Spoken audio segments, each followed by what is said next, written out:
making it happen. All right, well, welcome to our panel discussion. We're going to talk about Drupal, AI, and Google. My name's Josh. I'm with Pantheon. I'm moderating this, so I'll keep John in line and to make sure everyone has time to talk. This is a topic I'm very interested in. I have been somewhat publicly positioned myself as an AI skeptic over the past couple of years. I did a talk at the EvolveDrupal event in NYC that was really overtly about the dangers of getting carried away with the hype cycle and so forth. And so, that doesn't mean that there's not real value here. And I think I was listening to a podcast the other week with another very extreme AI skeptic, Ed Zitron. If you're not familiar with his work, you should check it out. He's entertaining and has a delightful British accent. But he had on his podcast his guest, David Shin, Shing, who some of you might know as Shingy, aka the Digital Prophet. If that rings a bell for anybody, he worked for America Online and created this very out there persona for himself as the Digital Prophet, and did a whole bunch of news shows, this hair done all crazy and everything. It was a big publicity stunt. He's a really interesting guy because he's been at the intersection of creativity and the internet for longer than I have. And he's had a career that started in the early 90s. And his point on the podcast was, he's like, but yeah, Ed, I mean, look, it gets me to mediocre really fast. I love that. and that stuck in my brain like a flaming arrow. And I've just been seeing more and more the utility of being able to move so much faster, not necessarily all the way to the completion of our product, and certainly not the full automation of tasks that are important and have a low tolerance for error, but that initial acceleration of being able to get off the ground and moving forward quickly, that's very real.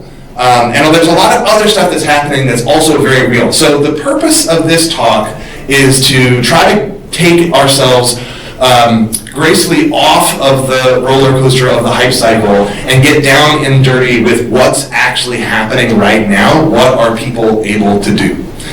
So we'll have some time with our guests. We're joined here by John Doyle. He's the founder and CEO of Polygon. They're a web ops agency. They sit at the intersection of marketing and IT and technology. They focus on delivering business results and value first, via technology second. He's done a bunch of really cool stuff with AI, I'm sure he'll talk about. Gaur is a VP of Growth at Material Plus. He's been in the Drupal community for over 15 years. He's worked with, I don't know how many of the Fortune 500, but a lot of the Fortune 500, and then has been doing some really interesting work around the idea of optimizing your website for consumption by AI agents. We'll be interested to talk about that. And then we're also joined today by Sam Segura from Google Cloud Platform. He is a industry veteran, started his career at Apple in 2000, has worked for HP and for, VMware. He's done all he's played the hits, right? And he is at Google Cloud, but his job is basically working with people who are building on top of Google Cloud to create new products that are being enabled by all this great technology that's now available, at the touch of a button, or for us developers at the other end of an API call. Really exciting stuff. So I actually want to start with Sam, and don't be deterred from hyping stuff just because of my intro, because there is a time and place to get excited. Google I/O was just a couple weeks ago. That's their big developer conference. They announced a whole lot of stuff. And there's a lot of things that were really exciting from a consumer standpoint, but there's a lot of stuff that I thought was also exciting from a developer standpoint. Do you want to talk about some of the things that are new or newly announced from Google that people should be aware of in the space? Yeah, appreciate it, Josh. First, I'm going to say the hype is real.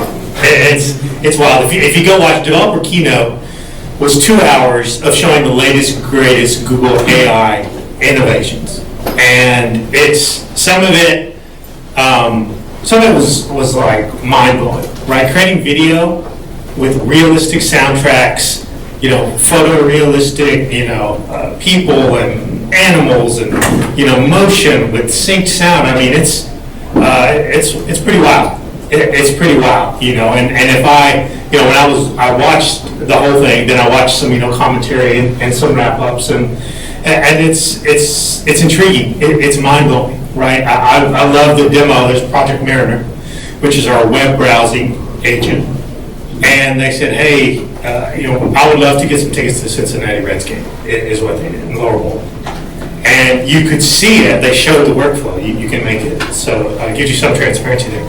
You could see it going out and using the Google search to search for web tickets, to appraise the prices, just like you or I would go and use the web to find those things, to solve those problems.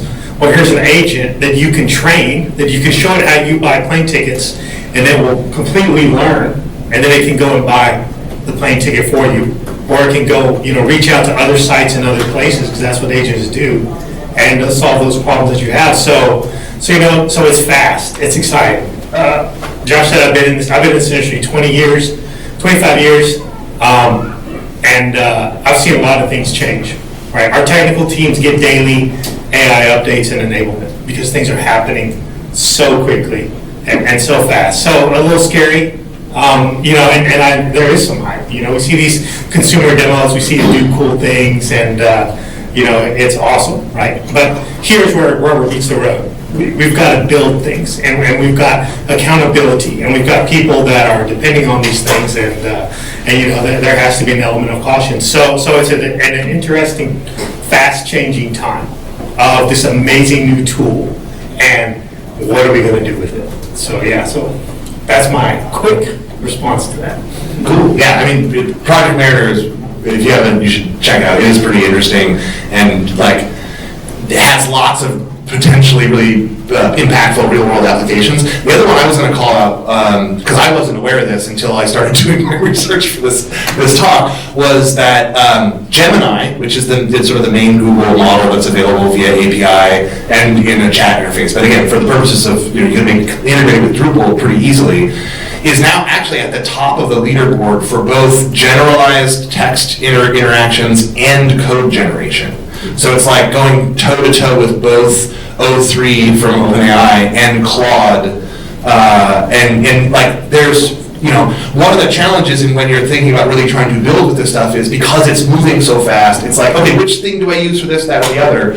And to me, it's really intriguing, this idea that, hey, I don't have time to spend, I don't have the bandwidth to keep up with all the changes, but if I have a model that's at the top or near the top with both, that simplifies my world, and now I can think about what am I building with this model, not should I swap my model out for something else. I was wondering if any of you had notes or thoughts on which models you prefer for what sorts of tasks, or where you see that going. Yeah, I think it's changing extremely fast, and I think if you build a modular architecture so you can swap out the LLM model that you're using is the best way to go. I think it's like a 3 to 6 month cycle at this point. So last month I really liked O3. This month I've been playing around with Gemini, so I think it's moving fast, and it's going to continue to move fast. So I think I agree with you. I think as John said, right, things are moving fast. One of the reasons I like Perplexity is that you can change the models that you're going to use it. I'm a big Perplexity user, right? So I keep on changing models from one to another. Sometimes like Claude, sometimes O3. Slowly and slowly, I also see that a lot of them are converging in the way that they are essentially ingesting content, representing content. One is learning from other.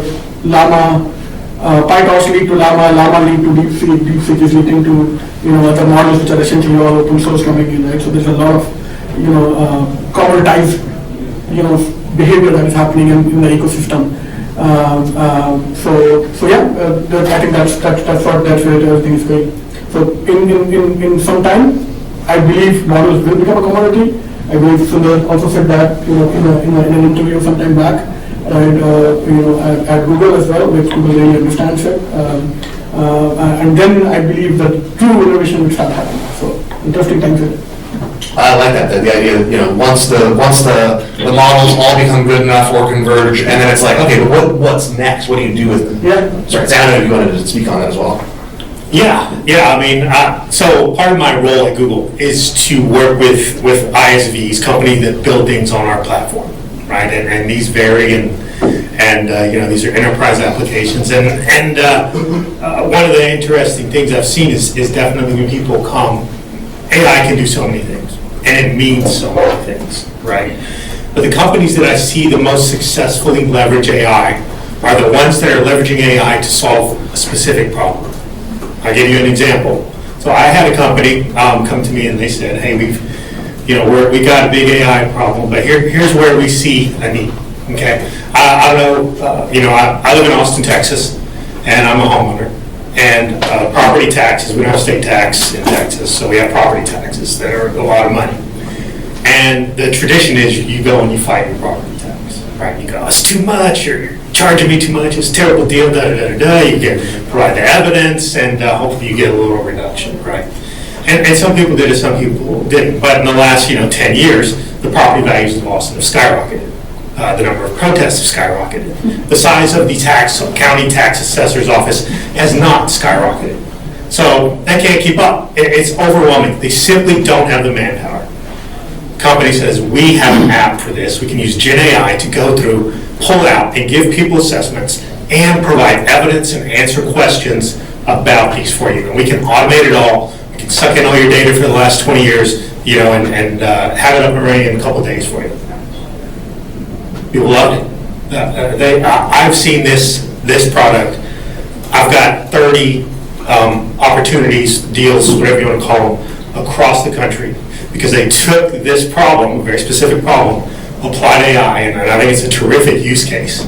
And man, it's worked. It is worked. So I think there's this product that can do all kinds of things. But it's some blocking and tackling. But what are the problems that it can solve? And here a problem was identified, and it resonated, and it's gotten a huge amount of traction. So it's very exciting. That's cool. So that actually lets me segue to bring it into Drupal, right? Where John, you kind of teed this up. The Drupal CMS and Drupal core have developed a modular framework, which is our way of doing things, for being able to plug LLMs to do a variety of tasks all over the place. Anything is possible, but what is actually happening? Like, what are you seeing in, actually, you know what? Let me show of hands quickly. Raise your hand if you feel you're very familiar with the state of the Drupal AI integration project overall. Aha! Okay, I'm glad I asked. Do you guys want to just talk about what that is at a high level first to kind of educate the audience, and then we'll get into how it's being used? No, I can start. So I think very interesting stuff. James, I don't know if you guys know James, but James is leading this whole Drupal AI integration piece. I think he came up with the stable module yesterday. So, good timing, right? Check it out. Go and install it, play with it. But I think very interesting integrations coming in with the whole MCP based, which will, as we all have done work on Drupal, right? It's a lot of work which is configuration based, right? Was one of the blockers that why you can't see, why you still have not seen a lot of Drupal based AI implementations here, right? Because there's a lot of configuration based, right? You can't really just keep on generating code as it is and keep on working on it. So the whole with the MCP and the configuration within the Drupal AI module is pretty promising, and I believe it's very close to seeing AI agents doing a lot of bulk of Drupal work. Possibly, I believe the only bottleneck is the data model from design to the Drupal content type, right? So that's one interesting piece. Check it out. And I think one another piece that again my own personal work that I've been doing is all these years we've been building content strategies for users, and more and more I'm talking and working with the Fortune 500 and saying how do we build a content strategy for AI, right? For machines, right? So content types, content models for schemas for structured content, right? Less code statistics, right? I can probably talk hours on it. I'll probably not do that, but that's another interesting place, right? So your backend is becoming much more important, right? How do you structure your content? How do you write the content in the right way, right? This is becoming very important as well. Yeah, sure. So just like LLMs are evolving, the Drupal AI module is evolving very fast. I think if you looked at it 6 months ago compared to today, it's like a completely different product. And it's amazing what you can do with the Drupal AI module right now. We've actually put it up for POCs against homegrown LLM and RAG stacks and completely blown them out of the water with being able to use Drupal. And I think this is going to do a lot of things for a lot of people. I think we talked a little bit, Gaur talked a little bit about using it for Gen AI and helping you build your sites. Most of what we focused on is using that agentic framework to provide user experiences. And those could be chat experiences. And I talked a lot last year about user behavior shifting from search to ask. And that is just what people expect today, right? Like Google put on AI overviews in May of last year. And if you look at the statistics, I think it's 80% of people find 40% of their searches with the AI overview now without clicking through a link. And they're expecting that to happen on your websites too. But with this agent system, you can actually, I think it also sets Drupal up really nicely to become more of a product platform again. We used to see tons of products built on Drupal, and this Drupal AI agent allows you to build products on top of Drupal and streamline that. And I think there's a whole lot of opportunity in that as well. Yeah, so the basically, having in the open source, components that are delivered, all the materials you need to build that. We were looking to pull a little demo together for the panel. We didn't quite get there. I'll follow up and we'll post something online. But John built, or his team built a quick little demo of here's what a university site might look like if it had a little chat assistant that was powered by AI. And it's cool, it totally works. How long did it take you to set that up? The team got it installed the next day and set up. But we put a lot of time into the scaffolding and the setup. So I think, it's very approachable. But once you learn how the system works, once you figure out what integrations you got to set up for the back end, you can get it set up in a day, and you can get a pilot up and test it.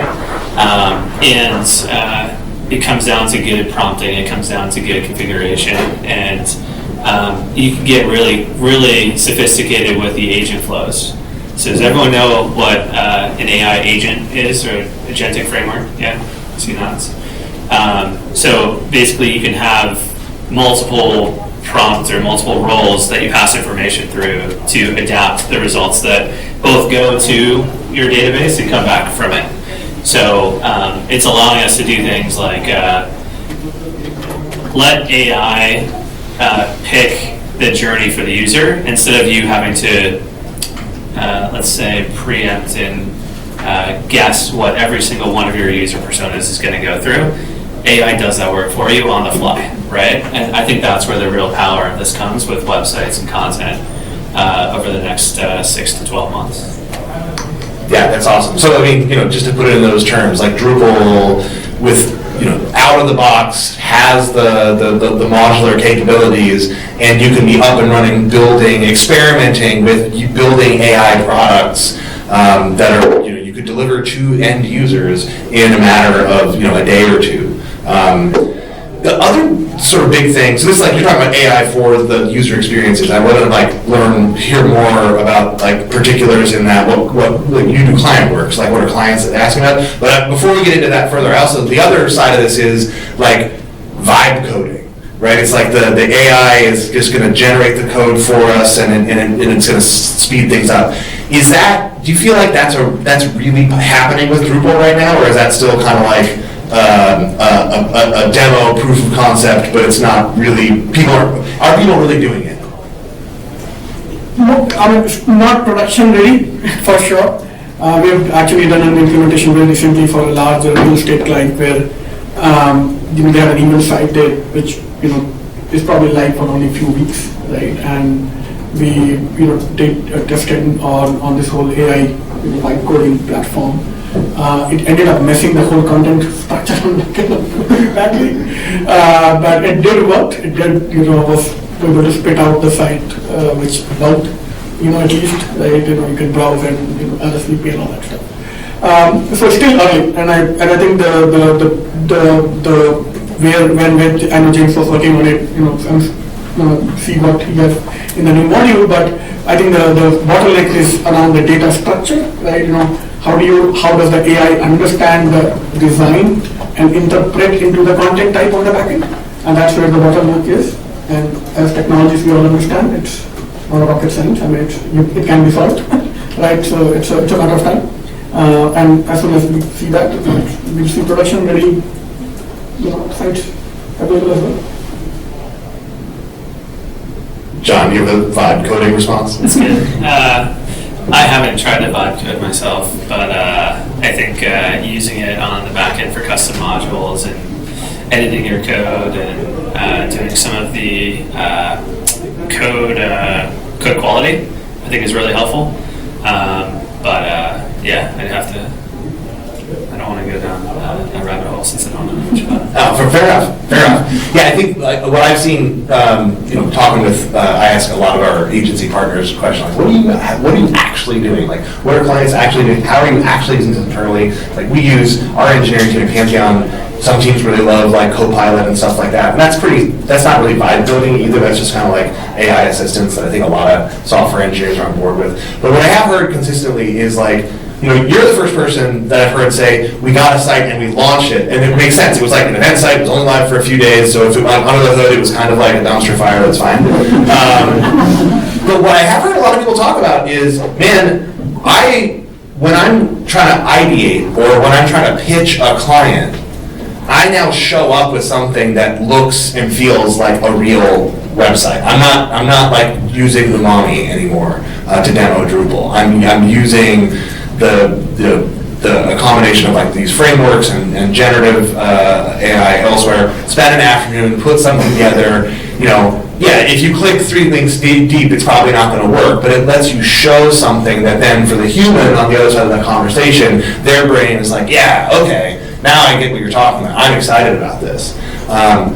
So that's like a very real practical application. Sam, I wanted to actually, you mentioned one really good one, while we're on the subject of practical applications, that tax, that work. Are there others that you would call out that you've seen, like, from your patch of stuff in the past 6 months to a year that to help people understand, like, what's really possible with this stuff? Yeah, it's pretty wild. People are coming to us all the time with ideas. I'm working with another partner, and they do video transcription. So at the end of this, it's marketed toward law enforcement. And at the end of the day, you pop in your video camera, and it gives you a searchable write-up of everything that happened that day. And it's a massive time saver for law enforcement agencies. And it creates searchable databases. It can describe all the action that's going on. So it's the multimodal AI. It is just really, people are kind of scratching the surface. And again, going back to that demo, there's at the thing, they have someone walking around with Gemini in the video. And they're walking down the street and they see a light pole. They go, oh, that's not a very pretty tree.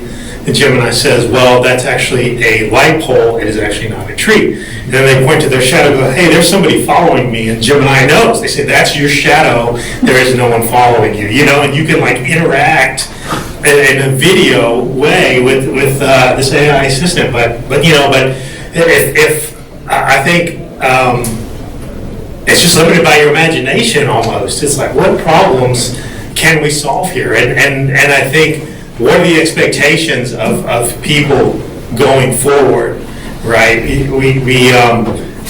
What they see things on TV and they think it's sci-fi, but the ability for a law enforcement officer to come in and save an hour or two, and if you scale that out to a big urban place with 20,000 officers, and now you have a video description of everything, or a written transcription, summaries of everything that's happened in your city. I mean, that's a pretty remarkable solution, right? That's exists today, that we are going to market with these guys. We're going to police associations and things like that, and yeah, it's some cool stuff. It's a chance to be creative and really solve some amazing problems. That's cool. Yeah, I feel like in kind of to your point, John, like this is a really interesting time for the Drupal project, and this is a really interesting development for the project because it gives Drupal a chance to like actually be really special again in a way that the stuff that we like as developers we grew up and love about the system and the modularity and the fact that you can be so flexible and so forth. That's always been true and it always has been special, but it's kind of like under the water at this point. Like people aren't seeking that out in and of itself, right? But I think what that lets us do in this era, tapping into these new capabilities, really does create the opportunity to say like, hey, this is actually a platform that is for the next wave of innovation. So I want to talk a little bit about like how, we got like a few more minutes here. The last topic to get into, and if people have questions in the room, we'll take those too. How do you feel like you mentioned like AI overviews and other stuff, and Sam, I know you work for Google Cloud, that's not Google Search, so I'm not going to put you on the spot to answer questions about that, but like, what do we need? What are you seeing in the real world as people are changing what their websites even are to adapt to what you were saying, like going from search to ask? Because like, what are people doing to adapt to a world where like the robot I'm optimizing for is not just now the search crawler, it's the agent? Like, are people responding to that? Yeah, I'll go first. Yeah, so if we take a step back, I think one of the things that AI is doing with content is it's decentralizing knowledge. And if I go back to the university example, right, the power of an AI chat experience and with contextual information is that you can get answers to questions that you could almost never have found before, because the amount of knowledge you would have had to go and find across so many different places was just more effort than you're willing to put in, maybe. So like, take an example of selecting your courses for the next semester. A big university has a course catalog of thousands of courses that you can take, and think about, you go to your advisor, you talk about what classes you want to take, and you have that like one session to kind of decide and ask them questions. And I don't know how many of you have used like ChatGPT or anything to just bounce ideas off of. But that being available, dedicated to a course catalog at a university, gives me an advisor I can go and talk to any time of day, and I can go and change what I'm thinking and see what that might look like, and align it to what I've done the last 3 years to get to the courses that I want to get to. And I think there's a lot of power in that, and I think that's where we're going to see this going. You could also use it as, your study guide helper and your practice exam test, and doing these types of things because it's trained on your knowledge base, or is only accessible on your knowledge base, and it's going to know if you're right or wrong. So I think there's a lot of concepts that will help organizations provide that type of value to end users that would typically require a ton of effort from an individual to go and understand what that persona needs.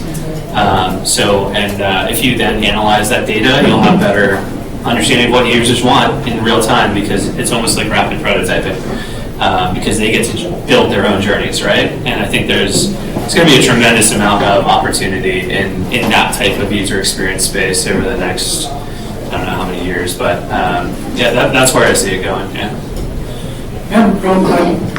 Personally for me, I think in the last 6 months, I would say most of the investments that have been seen across enterprises are happening top down, not bottom up. Either it's executive driven, board driven, or it's CMO driven, right? It's still not very IT driven, at least in the digital space. For example, the how do we get ranked on LLMs is a burning question, big time. With every CMO, right? Working on, right? And we're trying to answer that, as I said, right? How do we create content strategy for the AIs, right? Another thing that essentially is coming from an innovation point of view. Hey, what? Would the website would we even have a website in the future, right? Would we why do I create content if I'm not get linked on an LLM or Gemini or ChatGPT and get a traffic back, right? There was a Claude system prompt leak that happened, I think, a couple of weeks ago. I don't know if you looked at it, and it had very clear understanding of when Claude is essentially calling out and actually adding links, and when it's not adding links. And if Claude is looking at a content and saying there is no new information or there is no continuous new update that is supposed to happen in the particular query, they are not even trying to link back to the website. So you're not probably going to get traffic a lot of time, right? If the LLM doesn't understand or doesn't feel the need of that this is an evergreen content, I probably know there is no new update that I can probably present by going to the website. So in short, I think the everybody is both afraid, right? In losing the whole discovery top of the funnel space, right? And saying that, hey, we might not even get discovered, right? And that's a bubbling question in the marketing room, right? In the marketing executive room, where people are going, right? Do we need websites? What the future looks like? I had a very interesting conversation a few days ago where we were thinking about the experience, right, in the future, right? And we looked at and say, okay, if we understand if everything will be hyper personalized in the age of LLM, right? What can we learn from the current implementations, right? And we said, okay, what is the most hyper personalized implementation? Amazon, Netflix, right? And if you look at and try to squeeze that down, there are 4 components on Netflix, right? And they're mixed match with a personalized view, right? Would the future of website look like something like that, right? Or user experience look something like that? So I think everybody's trying to answer that question. I think there is now a consensus that whatever the traditional playbook was have to be thrown away, right? I think whether it's a hype, I don't know. Whether it's true, well, we'll know in some time. But I think everybody is trying to figure out what the future will look like, and it's coming really fast, right? AI, Google said right they had like 1.2 million people using AI overview right now. Yeah. In a month. Right? That's a lot of number. That's a big number. Right? AI mode will become the center node of the search. Right? Sundar was clear on that in the conversation. How do we deal with that? Everybody's trying to understand. Absolutely. It's happening very fast, and we want to, as you are, kind of building under the hood here, so to speak, for a lot of services and websites.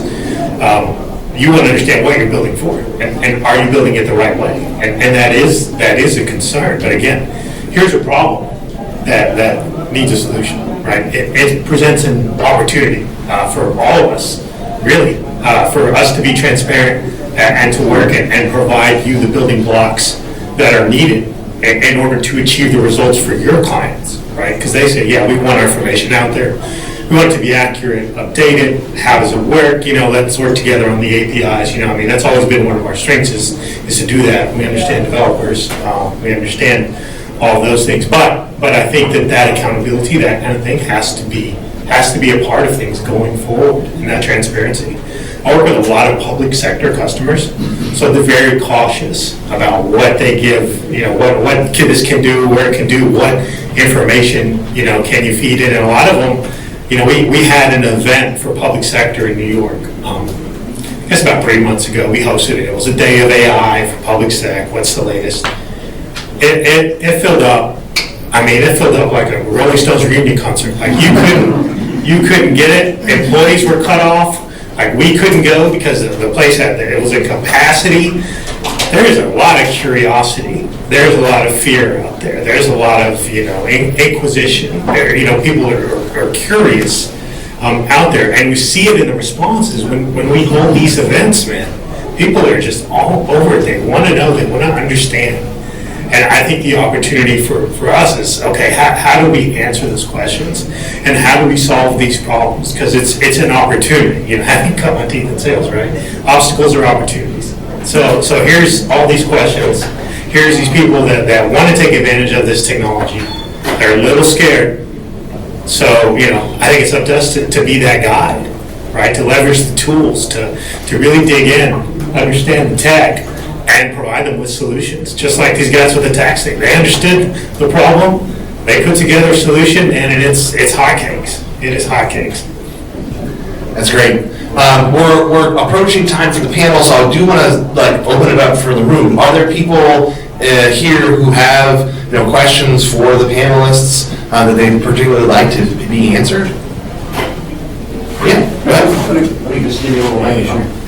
When it comes to something like AI mode instead of traditional search, what can people who manage site interfaces and APIs think about, like structuring data to be more relevant there? I mean, obviously there's a lot of fear and uncertainty, and I haven't looked into it beyond like having conversations about our clients' domain area and say, hey, do they pop up at all? Are there links? What is there a sort of resources? What should we know as like developers, technical people to kind of help our clients engage with that new mode of conversation about their domains? Well, working with a lot of AI, I'm not under the hood for the mechanics of how our search engine really, our AI leverages it. I imagine it's built off our similar technology for that, so I'll defer on that one. So I think one if you have to take a very low hanging fruit, one thing you have to do is to make sure that you understand where that the brands or the clients lie right now on their site. So the traditional Google Analytics or the old analytics doesn't work right now, or the SEO brush or the Ahref doesn't really give you that information. There's a company called Profound. It's actually a Lyon-based startup. Right? They are the ones which are used by most of the brands right now, including Ramp and other, right, which to essentially understand where you're ranking. But under the hood, what it works is to say what is the number of times your brand is getting cited, right, on this particular elements, and that's what you have to figure out. Once you have done that, you have enough case studies out there, what people have done to rank better. Even Profound itself have a lot of case studies, and the Sun Horowitz came out with a report I think last week or something like that. So we have enough information out there. So first understand where you stand, right? Are you ranking or not ranking, and then obviously you have structured schemas, LLM.txt, bunch of reports out there that can help you with that. Are you talking about on-site or off-site search? Yes. Offsite was where I was coming from first, but let's stick with that. I think he covered a lot of it. I think there's going to be a lot of change in this space coming. I think one of the things that I don't know if you caught any of the stats, but like the cost of people saying hi and thank you to ChatGPT is kind of outrageous in processing power. So I'm sure at some point the markup of your site is going to come into play because it costs the providers money, right? Just like Core Web Vitals now it's more of a user-based performance thing, but it's also tied to that. So HTML semantic markup is not super optimized for this tokenization that happens, and there's getting clean markup and pushing that stuff forward I see is likely something that's going to impact that in the future. I think Rob covered a lot of the other stuff there. Yeah, I actually think they're going to penalize us for that extra verbiage. I mean, it's a balancing act too, like human versus long articles, right? Long form articles are actually penalizing. Yeah. Keywords stuffing penalizes.